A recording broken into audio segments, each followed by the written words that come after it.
Welcome to Face to Face. This is a show about change and what's next. It's a show that asks questions and peels back the layers of our average everyday experience and goes beyond scratching the surface. We interview people doing incredible things who are making a difference around the globe. Join me as we listen in and get one step closer to understanding that big ideas shared create collaboration. Collaboration can inspire community, and communities create social change. I'm David Peck, and this is Face to Face.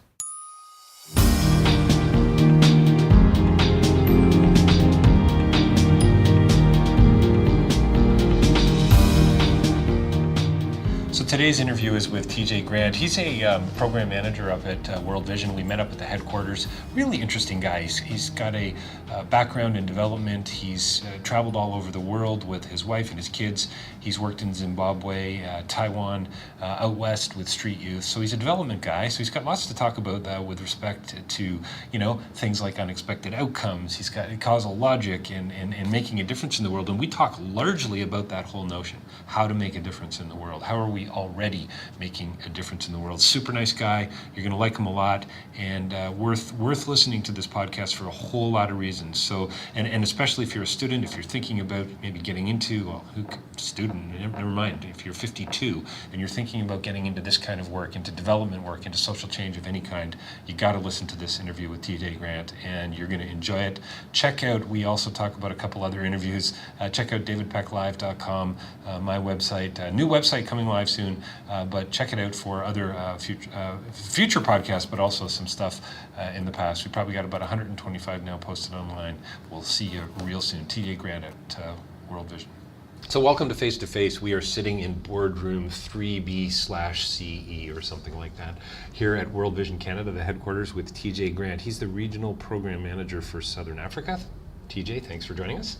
David, it's a pleasure to be here. Thanks for having me on your show. Yeah, I really appreciate your time. So TJ and I met at a conference at Humber College we probably passed cross. Whoa, that's interesting. Cross paths over the last few years at different events, but got to know each other at the Beyond GDP event at Humber College that SoChange was involved in. And in fact, I've got a podcast with the former Prime Minister of Bhutan, Jigme Tinley. That's been posted a few months ago, so do check that out. But TJ and I met there, and we just kind of, we hit it off, and I think we've had lunch a couple times since. And so I asked him to come on as regional program manager for Southern Africa in World Vision to talk about kind of his story, his life, and without the recorder on, we talked, briefly, and as my listeners know, how a question that interests me a great deal, not just philosophically, but tangibly on the ground. And I'm going to start here, TJ. How do you or me or we make a difference? You got Free the Children, you got Me to We, you got World Vision and UNICEF, and it's just, where do you plug in? You've worked all over the world. You work for one of the biggest organizations. How do you make a difference? Yeah. Big question, right? Big question to get us started with. Yeah. Thanks for that softball. Yeah, exactly. Yeah. Well, First class thought grenade. Yes. Yeah. No, well, David, I think, it is a big question. How do you make a difference? And I think, in some ways, for me, I think it's one of those overriding questions of my life. It really is. It's one of those things that I think I do carry with me when I think about what do I want to do with my life? How do I live a fulfilling and meaningful life? And what's driven me, I think, to this stage of my career, and probably I hope will for the rest of it, is asking and trying to answer that question. How, do I make a difference? In fact, maybe a good place to start is at the beginning sort of this journey for me with that very question. How long have you worked in development? Yeah, so I've worked in development and social work, I would say, for 10 to 12 years. Yeah, so you got lots of stories, you've got lots of experience, and I know we're going to talk about Zimbabwe and some craziness there for you, and life changes climbing Mount Kilimanjaro with Rick Campanelli. By the way, also a podcast on Face to Face. That's good. I got to think of some names to drop myself. That's right. Yeah, exactly. Yeah. We traveled to Cambodia together, Rick and I. Yeah, great guy. Rick is an awesome guy. Isn't he unbelievable? He's crazy. Yeah. Crazy cool guy. And always looking. I sent him a picture from, I was sitting on Pub Street in Siem Reap. Okay. I took a quick photo, crummy photo with my phone, and I sent it to him, and I said, wishing you were here. Nice. Anyway, nice. So yeah, I mean, I know we're going to talk about all that. Sure. Sure, yeah, start at yeah. sort of the beginning of the journey. Sure. Well, this is going back then before my time with World Vision. My brief history, like growing up, is, I was a basketball player and just trying to figure out what to do, and going to university and to play basketball essentially, and tore my ACL, wrecked my knee, and then really wasn't sure, what to do with myself. Turned out to be one of the better things to ever happen to me, because it really pushed me in other directions. And that summer I went and worked on a sailboat in Spain and taught English at a summer camp in Taiwan. This is 15, 20 years ago. And from those experiences, just had a love of travel and adventure that just got sparked, and certainly has just continued to grow over the years. And so after finishing university, finding faith again for myself, and that's a whole nother story, but I got married, and my wife and I moved to Taiwan. And we were in Taiwan to teach English and really just explore and adventure together, pay off student loans and get started cool. with things. Yeah, I think there's a certain demographic that does that. Yeah. Right? Maybe a step above the backpacker demographic, is it? We had this, this is really crude, but we had this sort of funny characterization or categorization of different sort of foreigners or expats that were teaching English in Taiwan, and there was some that, like adventure, fun, explore, maybe pay off student loans. Yeah. Some who sort of found themselves there, which was cool, and marry a local and live their careers there. And then others who you probably, you might have a beer with or something, but you wouldn't want to spend a lot of time with, because they're up to no good, Yeah, exactly. I've also, I think, I would add a category to that of people, like you said, maybe that, trying to find themselves. Yeah. So coming out of a broken relationship or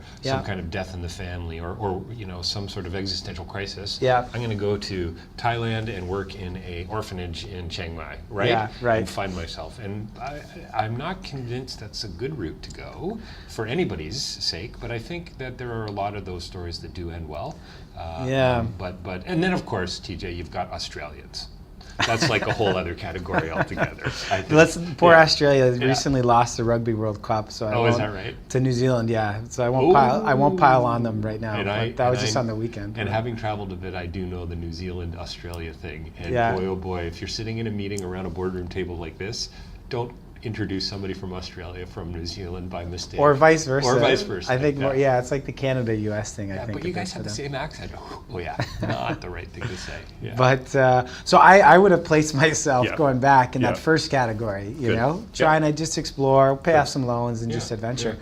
Yeah. So newly married, new country, just starting things out. And couple months in, we just had this thought, like, maybe we could contribute or do something to help out here. How do I make a difference, right? Coming back to that question. And this is in Taiwan. This is in Taiwan. And, I was sort of newly in my Christian faith and stuff. And so I prayed that night, David. I said, God, you know what? If you want to open a door for us to do something here, I'll walk through it, So the next day, we're tutoring English at this doctor's house, and they had a Filipino maid who spoke English really well, who we hadn't met before. So we got to talking to her, and she gave us a phone number of this couple who had moved to Taiwan, 30 years before from the States. So she said, you should call these people. So we called them, and that weekend we went out to visit them. And these were like the most Mother Teresa people I've ever met in my life. They'd opened this orphanage, with no money, no resources, and 30 years on, we're doing some amazing things, really, with about 80 to 90 kids who had been abandoned or in really tough situations, and then 8 to 9 to 10 babies at a time who they would try and get parents for to adopt them. And so this couple, Ted and Bev Skiles, we would then go and help out at this orphanage every Thursday. That was our thing. We would go on the Thursday evenings, and they would actually, for once, get a break and go have a date into town, and we would take care of these babies for, 3 or 4 hours. And it was funny, David, over the 2 years we were in Taiwan, when I first started doing it, I sort of felt good about myself. Like, oh, good for me, I'm helping out, Right. And then... Which is a real problem with the whole Yeah, sort of sure. field, isn't it? Yeah, in a way. you're patting yourself on the In a back, way. Sure, not a bad starting point, No, maybe, or a but catalyst. if you end there, It's a bit of a problem. Yeah. it can be. Yeah. And so over time, though, it was funny. Thankfully, it didn't happen for me. I started to have this shift in me where all of a sudden, from helping out and feeling good about myself or doing this little thing, it went over 2 years' time to becoming the most important part of my week, this 4 hours at this orphanage. And I remember thinking to myself, like, why have these 4 hours taking care of these babies who will never remember me, never know my name, never know I did anything for them? Why has that become the most great story important thing in my life right now? And what I love, to use maybe as a launching point later, but what I love about that is what you said, who will never remember me, who in a sense won't even have met me. That's right. Really, right? No recollection, and yet you've played a role forming what they're going to go on to do, who they're going to go on to be, right? That's right. I mean, that's pretty. I'm getting a bit of some goosebumps and a bit of a shiver. Yeah. It's that's pretty profound, because we always say, we could just talk about this now. It seems to me, like planting seeds, right? Yeah, the early that's seeds. the same metaphor that came to my mind. Totally. I mean, it's so great, and it's really interesting that you noted it. Yeah, and it's funny, like looking back 10, 15 years into this work and having my share of experiences and moments with that, I feel the same way. It's funny though, because at the time I didn't really understand it. I think there was a shift that was happening in me. Yep. And there was also this trying to make sense of this shifting world in myself where, look, frankly, your opening question, how do I make a difference in the world? Probably for the first 20 years of my life, that wasn't my driving motivation. I wasn't a bad guy, but I just wanted to have a good life, have fun. Play basketball, do something interesting for myself. Rick Campanelli. Well, that happens later on. That was on your bucket list. Come on, admit it. Not at that time, but it was that was an unexpected opportunity. That one. Yeah. So it was one of those ones where I think there was a shift taking place in me to realize that this is maybe what my life is more meant to be about, making a difference. Yeah. And it's interesting. I can maybe reference that story again later, David, because I think at the time I reasoned what was happening in those interactions, and what I later realized was something different was going on. So what I thought was happening, my new Christian faith, is like, maybe raised Catholic, left the church because I didn't believe it. Yeah. Not dissing Catholics or anything like that. It was just, for me, it was a cultural practice. And so my mom actually brought the priest over to our house, which it's kind of funny when I tell the story now, but at the time was not funny at all. Yeah. And so I did a minor in religious studies actually in my Okay. undergrad. Yeah, I was like, I believe I had these spiritual experiences, so I believe there's truth in spiritual things, but I was gonna find it wherever it was, wherever it led. Right. Yeah, so studied all sorts of different religions and interesting experiences. But at this time I'd sort of come back to a Christian faith, and so I reasoned, maybe I'm sharing love with this little baby, or maybe I'm sharing the love of Jesus with this little one, and that's what's happening. Right. And in some senses I think that was true, but that was only half of what was taking place, if that, in those moments and experiences. The other half, is, and this is what I realized 10, 15 years on doing this work, is what was actually happening, David, was this baby was sharing the love of Jesus with me. There's interactions with this little one as I was having a chance to experience, I think, what real life and depth and meaning is really about. So what you're saying is, at the risk of, I'm maybe putting words in your mouth here, but you recognize Jesus in this little baby. In hindsight, Yeah. I did. Yeah, well, the only way to really understand anything is in hindsight, it seems to me. Yeah. You're thrown into the middle of something, you're busy, you're ticking things off your to-do list. Yeah. You reflect later with your wife, with your kids, Sure. with your friends, with your family, right? Yeah. So all in about 45 seconds, we've got 3 different podcasts we need to do.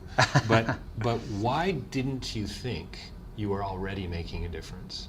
Why did it take the experience with orphanage. And listen, I've got an answer for that, but I want to hear, because Yeah. on some level, TJ, I mean, we all are already making a difference, and some of us just need to recognize it. Does that make sense? Yeah, I think it can. I think it can make sense. I think, there's a couple ways I could look at coming at that question for me. Part of it, I think, is a realization for me at that moment in time that, you know what? For me, walking through this world, I need to try and leave it a little better off than I found it.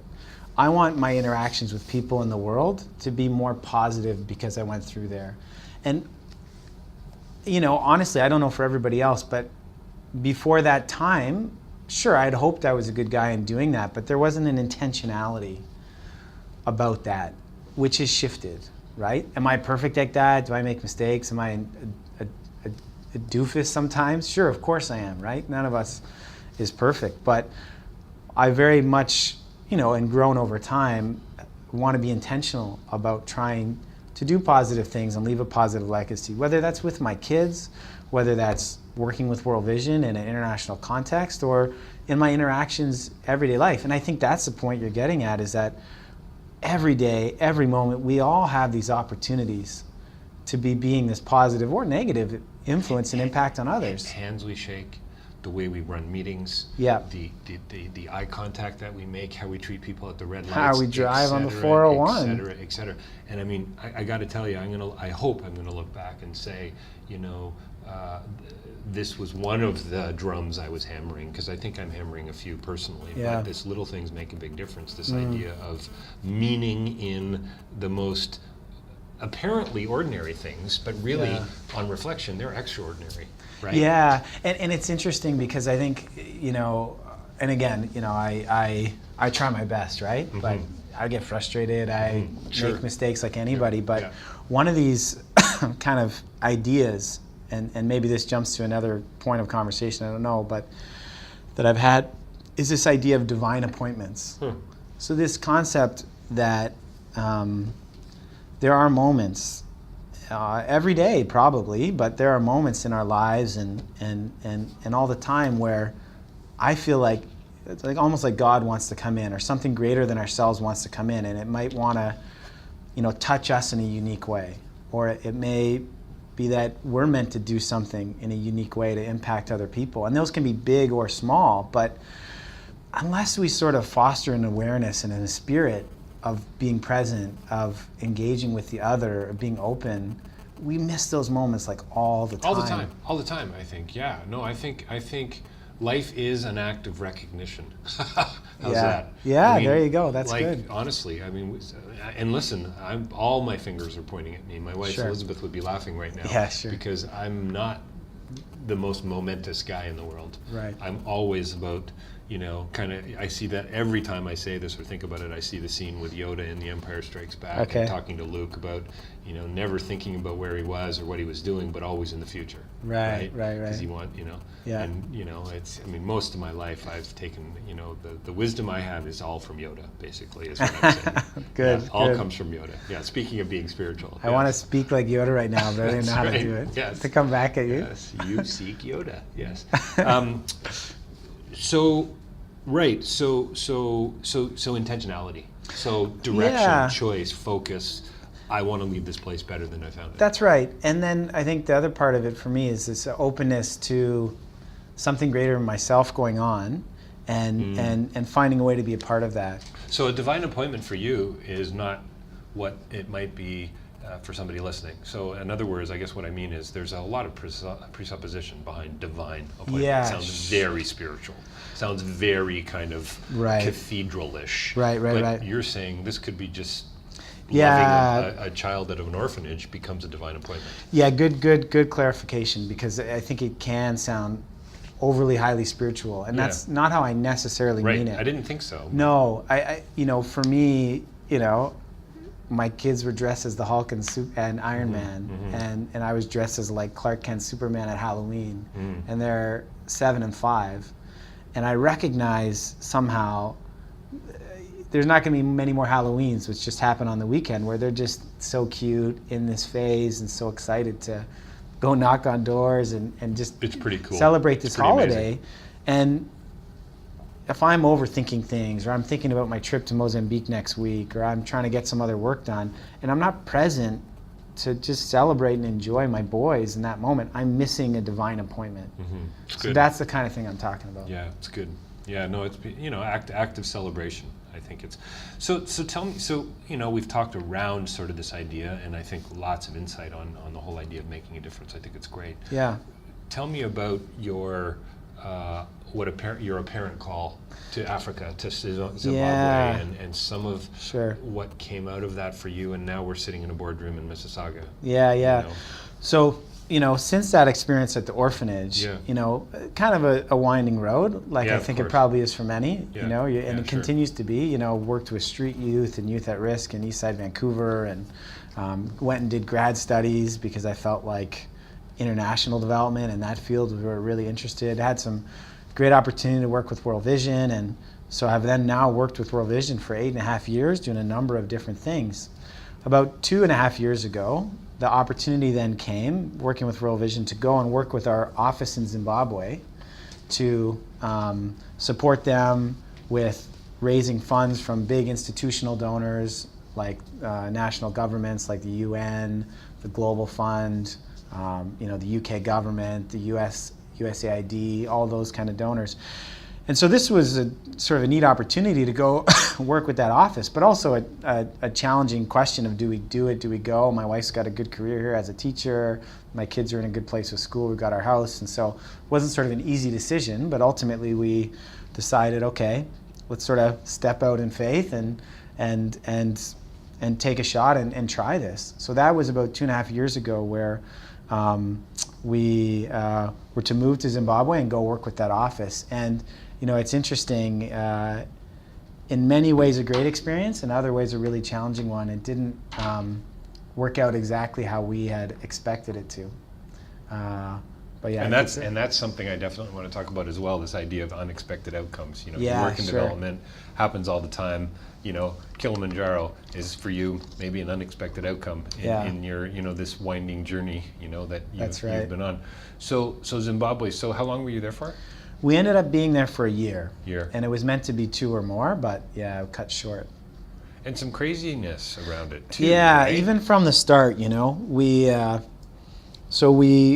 committed to go. The office is going to have us there. I go for 6 weeks, and right from the start we had some challenges. So in order to go and be there for 2 years, I needed to get a work permit, which shouldn't have been a challenge, but unfortunately, when I was going in 2013, there was elections taking place. Now, elections, I say with air quotation marks, because Robert Mugabe's been in power since 1980, 84, and Aren't these the guys who had the $1 trillion bill? Yes, they had the $1 trillion bill. Yeah, so Mugabe's nice. I've got a picture of that somewhere. Yeah, I have one. I bought it for and it's worth 50 cents or something? Yeah. So he essentially ruined the country, and just holding on to power. It didn't come in that way, but that's how it is. $1 trillion bill. Yeah, hyperinflation. So he's holding elections, but not really elections. And so he doesn't want foreign journalists or foreigners coming in the country. My work permit application goes in at the same time, and they throw out all the work permits. You just get shut down. And so we rented out our house. We're planning to go at the end of August, and all of a sudden, we don't have a work permit, so we can go on like a 1-month visa. And it's this big question mark, do we even go? And so we're trying to wrestle through this. We end up like packing up our Honda Fit with all of our rest of our stuff and driving across the country from Toronto to Vancouver to stay with my parents for a month while I'm working out of their basement. We're trying to figure out what to do. And then we end up moving to Zimbabwe, and as I say, in many ways great experiences, in other ways so challenging, because every month I have to leave the country. I'm on this short-term work visa. My wife and kids are able to stay for 3 months at a time, thankfully. But there's no guarantees when I go from Zimbabwe to Johannesburg in South Africa, or to Mozambique, or to Botswana, and then come back the next day, that they're going to let me back in the country. So it was such a stressful, difficult time for us. And it really sort of hit rock bottom around 5 or 6 months in. We had these really crazy experiences happen to us, So the first one is we're going on a visa run from Harare in Zimbabwe to Johannesburg in South Africa. Simple 1.5 hour flight, kind of like going from Toronto to Montreal. South African Airlines, good airline, shouldn't be an issue. There with my wife and kids. About halfway through the flight, the pilot comes on and says, everybody buckle in, there's a huge storm coming over Johannesburg.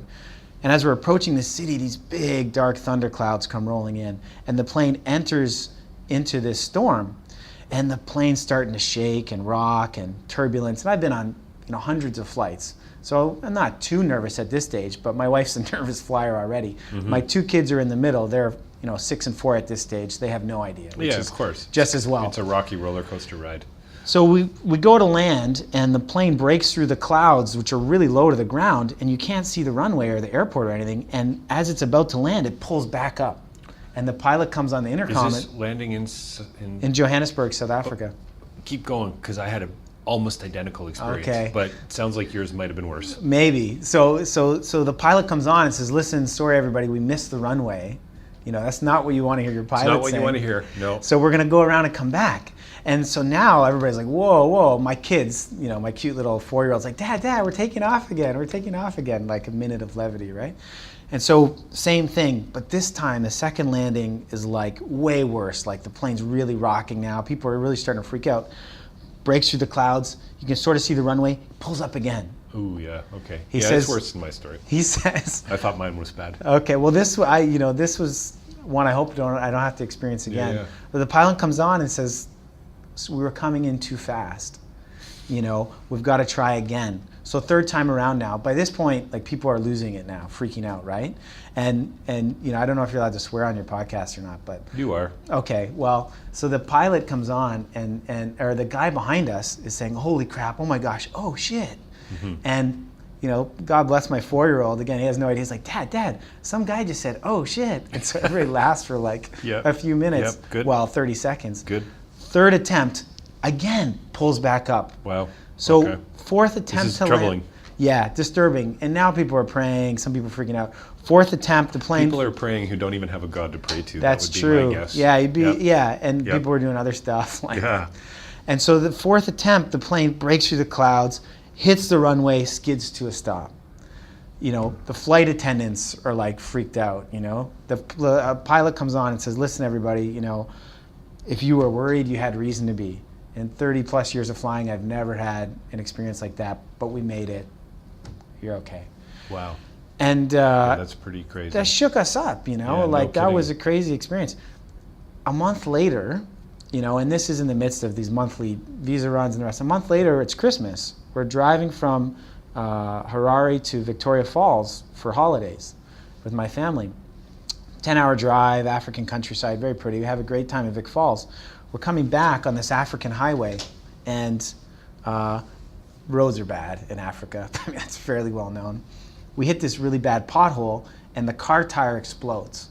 Lose control of the car, skids over this big ditch, car flips sideways, hit a tree.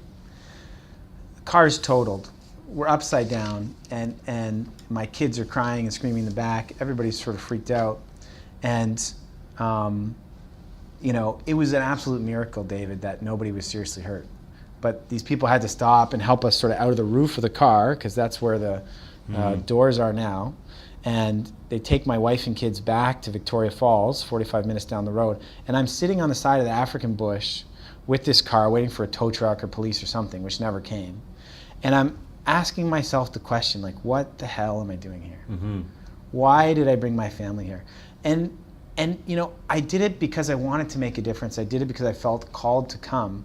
But then I'm thinking, I've put my family at risk, and really, I had lost faith in myself at that moment. And so that was a real crisis of faith for me and a challenge. What is it, there's so many metaphors there. Yeah. And it's, everyone's rejoicing that you're okay and Sure. so on, and your family, I'm sure. But what does it tell you? I mean, obviously it led to you, maybe it might have been the beginning of you leaving, let's say. I don't know. Certainly something you thought about when you were getting on the plane to come home, I would imagine, and much before. But what does it tell you about development? What does it tell you about making a difference? What does it tell you about change and about that day-to-day, ordinariness or extraordinariness? I mean, I think there's a lot going on there, that's for sure. There is, and I definitely want to make sure, and I answer the question for sure, but I definitely want to make sure I not just spin it, but tell the positive ending to this whole story. Yeah, sure. So we'll get there, but I mean, in terms of that part of it, life is messy and complicated, and development and trying to make a difference is messy and complicated. I think, I don't think any of this stuff is as simple and as straightforward and as black and white as we want it to be. But I think if we're all honest with ourselves, we recognize that that's how the world is. And, it doesn't mean, I don't think, that we don't pick ourselves up, we don't try our best to still, do whatever we can, what's put before us. What's the Michael Caine line in Batman, to go superhero on you when he falls down the shaft? Right. Your job is to get back up again, or something. That's along right. that Yeah, line. something along those lines. But it's a great moment. Yes, it's such a great moment in the film and the music. And I think that's it. No, I think you're right. I mean, and I wish I could say, in some sort of superhero way, that's how I felt. Right. But that's not how I felt. That's right. That's a movie one. But through a longer process, for me it was sort of a daily struggle and a daily walk and a daily journey of faith. Psalm 23, I walked through the valley of the shadow of death. I mean, felt like that was my experience of that somehow to this stage, trying to figure that out. But it's interesting, because we had some of the highest of highs and lowest of lows that we had in that experience. And I know you spent a lot of time overseas, and I'm sure you've experienced it. Some of the highest, most amazing moments of your life, and some of the probably most depressing and saddest. Where life is more at the margins, where life is more extreme. Here, in Western society, and I'm not saying this in a disrespectful way, dissing Western society, but we really try and create this space and life for ourselves that's comfy and comfortable, and that's like almost the goal, right? I feel like there's some sort of falseness with that. Like if we're too much about that, we can miss out on, some of the depth and interesting things in life. And so ultimately, we did have to leave Zimbabwe. We did have to make that decision. But I really feel like, my Christian perspective and stuff, but I feel like God really blessed me before doing so to have a different framing and view of my time there and what we were doing there. And, one quick story I could get to, but... Yeah, no, go.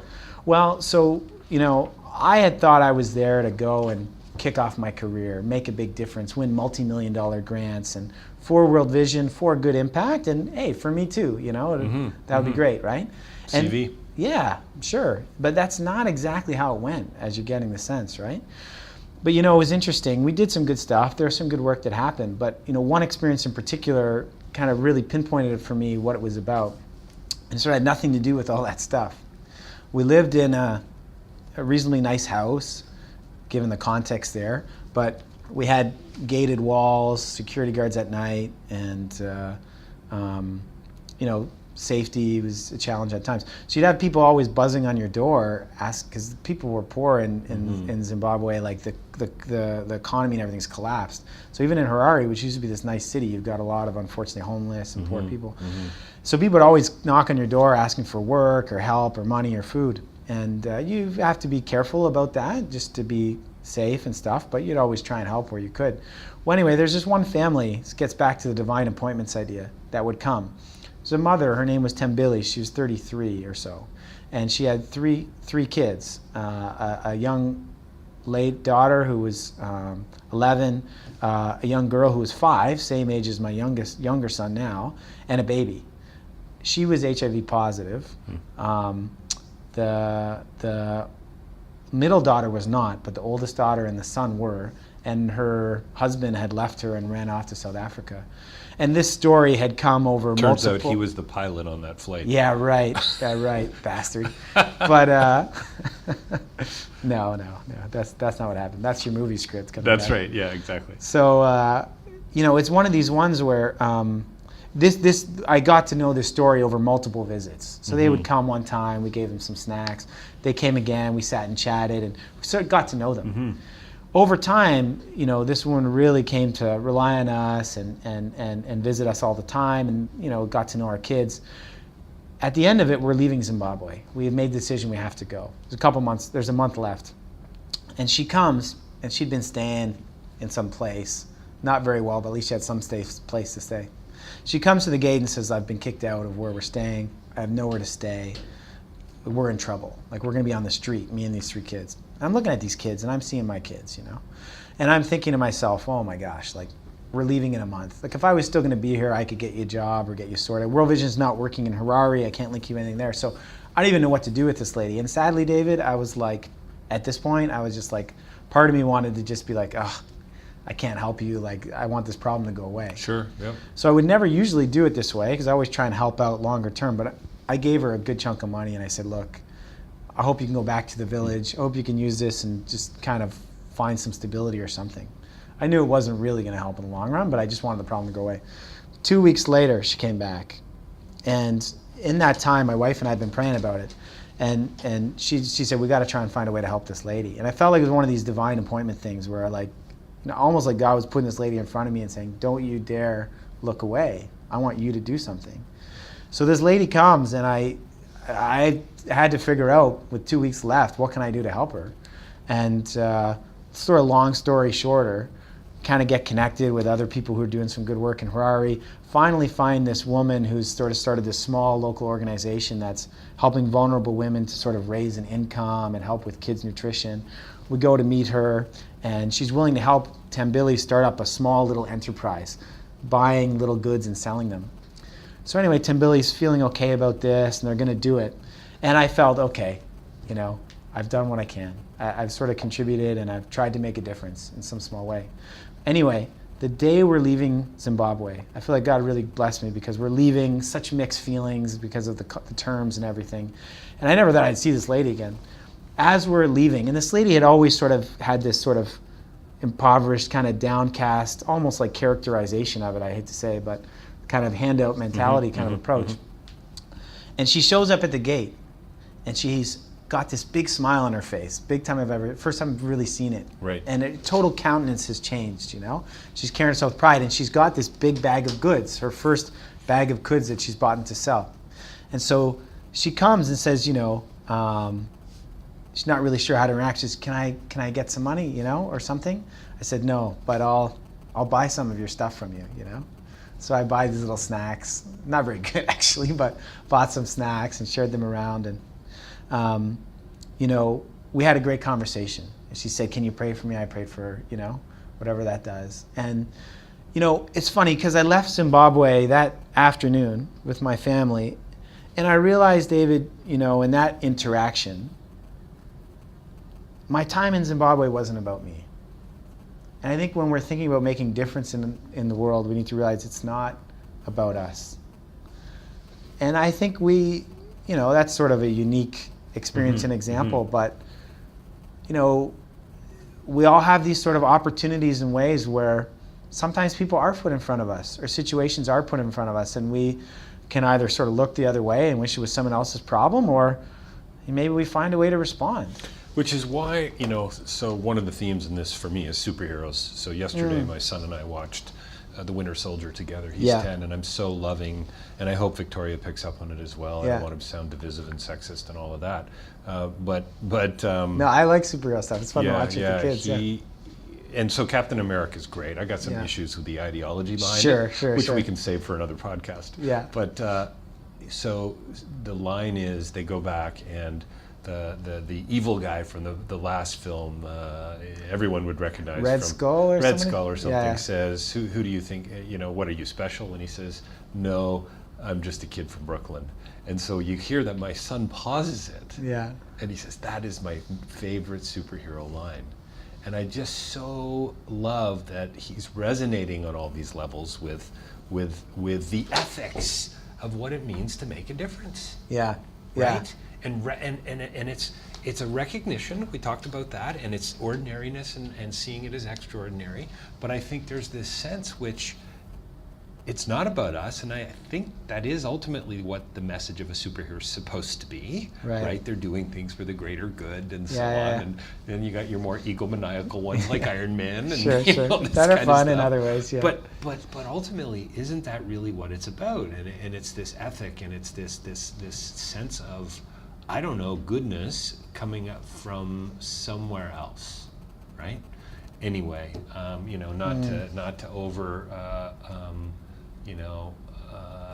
analyze it, I suppose, from a Marvel perspective. Yeah, right. You're getting deep on me here. I'm getting deep. But honestly, there were some great moments yesterday, and there is the overarching theme of any great story, I think, is hopefully showing paradox, complexity, and contradiction, because that's the way life is. Yeah. But also, it's worth trying. Yeah. It's worth trying to make this world a better place. Yeah. No, I think you're right, and I think I think the analogy is an interesting one, because I think one of the things that really encourages me is I feel like younger people today, the younger generation, I've done a lot of work with youth and young people, some great young people. Like, I think they get that idea. Mm-hmm. I think they get that concept that I think so too. The world, whether it's the environment, whether it's global issues or otherwise, there's more that we can be about, and there's more that we can do. I think we all get it. Yeah. I just think some of us, recognize it or are willing to admit that it's there. I think there is a burning light within all of us, and some of us have just figured out a way to either ignore it or to move beyond it. Yeah, and I think the other piece of it is, at least from my experience, and I say this, as an encouragement for anybody on that journey or anybody thinking about it or whatever, but also a realism is that, my Zimbabwe experience as a metaphor, and I know you know this too, like making those choices and decisions to say this is what I wanted my life to be about, one of the most profound, best things I've ever done. Mm-hmm. But it's also a difficult journey. Yeah. It's not an easy one at times. For sure. And it isn't, that's where unfortunately, like, you get these great superhero moments in the movies.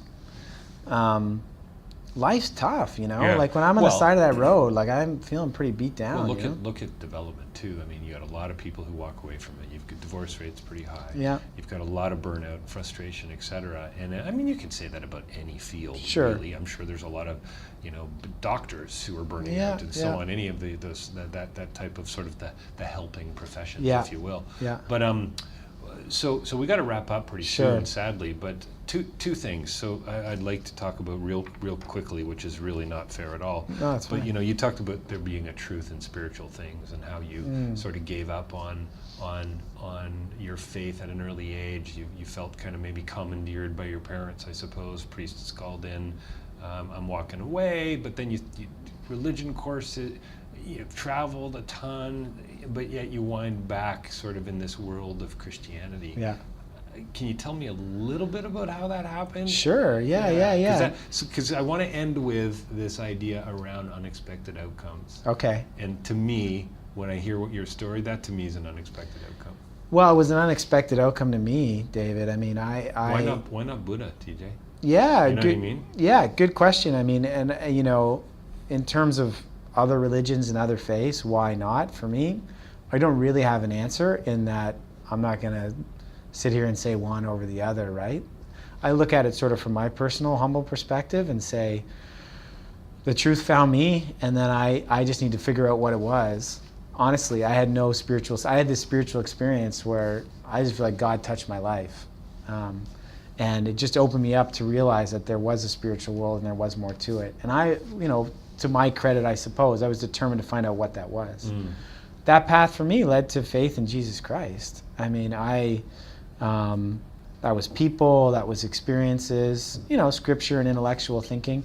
If I had grown up in India or Pakistan or somewhere else and genuinely saw it, might that have led to somewhere else? I don't know, maybe. I'm not one to judge or say on those things, but for me, that's where it led. And the thing for me that's been profound and helpful about that, and I know the truth in it for me, is it's changed my life, changed my outlook. And when I talk about spiritual things or what it's about or where it's meant to head for me, at least I have a clear direction and source and guidance of where to go with that. So that's been the driving motivation and force for whatever I've done and whatever I hope to do in my life externally in terms of sort of the work I've been involved with, but internally in terms of changes and transformations in my heart. And it sounds almost like trite or like anybody say these things, but in our culture, I think, TJ, it's hard to not sound trite talking about these things because it's being parodied so much. Yeah, and that's my fear of it. But the new atheism, you've got so many people saying it's about spiritual things, and to be specific is almost to be seen as being divisive or something, you know. And so it's a tough place to be. Well, it can be. I mean, I was just going to say, it almost sounds trite to say what I'm going to say, but it's God's honest truth. I don't know how else to describe it. My heart, my life has been transformed by my faith. I'm a better man. I'm a better father. I'm a better husband. I'm a better person in society. Am I perfect? Of course I'm not. But I'm far, far better than I would have been, and I'm determined to continue on that path, you know? So in a sense, what's the downside? Yeah, right? And I'm not, I'm not, yeah. My thing has always been this with the faith stuff, you know, and I don't know we would get here, but because I talk to a lot of young people, and I talk to other people about these things, and, you know, one of the scriptures I love is when Jesus says, you know, if you seek, you will find. If you knock, the door will be open, and if you ask, the answer will be given. This comes from a guy who left the Catholic faith, left the church, and said, I'm going to find the truth. And I truly believe if people search with an open and honest heart, they'll find what they're looking for, whatever that is. So sadly, we're going to wrap it up. Tell me about, as quickly as you can. No, I'm kidding. Yeah, right. You got time. But so unexpected outcomes in development. You have this plan. It gets completely thwarted by a plane crash and a car crash and all these crazy visa things, etc. You end up on a new route. That's, you know, you look back and you start to understand that's not time wasted necessarily, but it sure probably seemed like it. Development workers, you know, you're looking at your log frames and your causal chains and your connections and your reports and your donor indicators for your donors, etc. And you go, holy smokes, are we actually, to come full circle, are we actually making a difference, or are we causing more harm, you know, than good? And you know, but one of the things that I personally find really exciting about all this work is the unexpected outcomes. The stuff that you didn't account for. That's right. That we don't know how to measure. That DFID, the government of Canada, is not, frankly, that interested in, and I hope they're going to become more interested in because of guys like you and I, and because of organizations like MSF and World Vision and UNICEF and so on, saying, guys, hang on a second here, there's some other stuff going on here, way more going on than meets the eye. It's not just about what we got on paper here, right? The realization that how do you measure the realization that you had in Taiwan that changed your life? Right? With working with these young, you can't measure that. No. Right? So wrap it up for us, sure. TJ. I will, David. Thank you. Another softball. Deal with this complexity and this contradiction. You know, I'll say this, I think, from my personal experience and based on my story, one of the lessons Zimbabwe taught me, one of the lessons I'm learning, and this comes back to me to the faith thing and walking in this world, but walking in this work and walking in this, how do I make a difference? If I think of a car metaphor, I've gripped that wheel pretty hard and tried to set my course. And one of the things these experiences unexpectedly taught me was to hold that wheel loosely. And you know, to really let God have a hand in steering where I'm going. And, you know, as I've done that, and not to take responsibility off myself, but as I've done that and learned to trust more, learn to walk in faith more, you see, you know, things have worked out far better than I expected. Things have worked out in really good ways. And I feel like, you know, for me, it was a journey of faith, all of those things, and learning to walk more and trust more in faith. Doesn't mean everything's going to work out necessarily, but suddenly things have made a lot more sense, and I feel like I'm much more open to whether it's those divine appointments. I'm much more open to, you know, making a difference or being involved in ways that maybe I couldn't have foreseen beforehand, but I'm willing and open to respond to.